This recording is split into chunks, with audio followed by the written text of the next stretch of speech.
I think there's a variety of probably experiences many people are going through right now.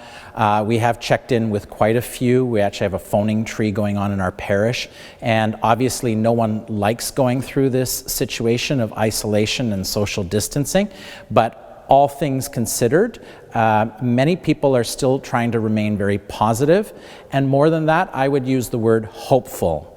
Simply because I think faith brings about a dimension that doesn't look for us to simply be positive, but to rather look to Jesus to help us through this, as this is the most important week, Holy Week, of the whole year for Christians. It's a very difficult challenge to be able to look at suffering, and it's the age-old problem that many people ask. You know, if God loves us, how could He allow this to happen? And I think that precisely we have to know that every kind of suffering, any form of disease, violence, war, famine, and the like, are all a result of evil. So none of this is caused by God. But God, in His permissive will, could permit this insofar as He desires us to come closer to Him, to trust in His strength. And so it's very important that we not lose hope. And if anything, the message of Good Friday into Easter Sunday for Christians has not changed. Jesus is one who went through suffering, and He made it redemptive. So that way we can in fact rely upon His strength, and one day when we leave this world, whatever moment we all suffer death, will be an opportunity of the bright promise of future glory in heaven.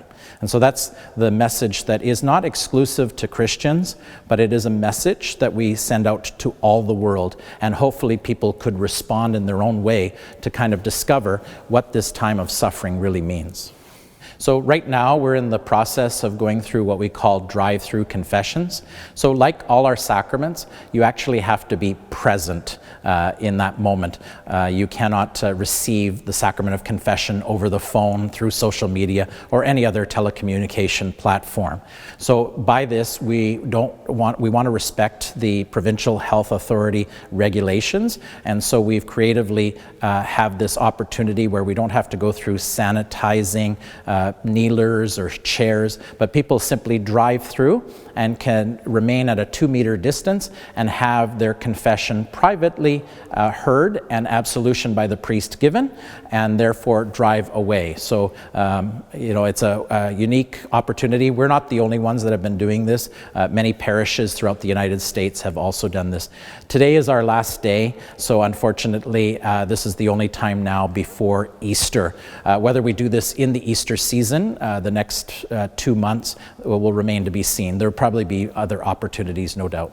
Right now, we're in the process of being able to go through the liturgical celebrations, the worship services this weekend, particularly through live streaming.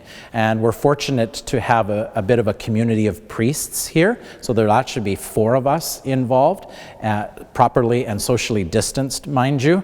But in the celebration, we will work through Zoom, meeting with a virtual parish of a number of young adults, particularly millennials, along with my own parishioners who will be live streamed through Facebook to be able to connect to our services.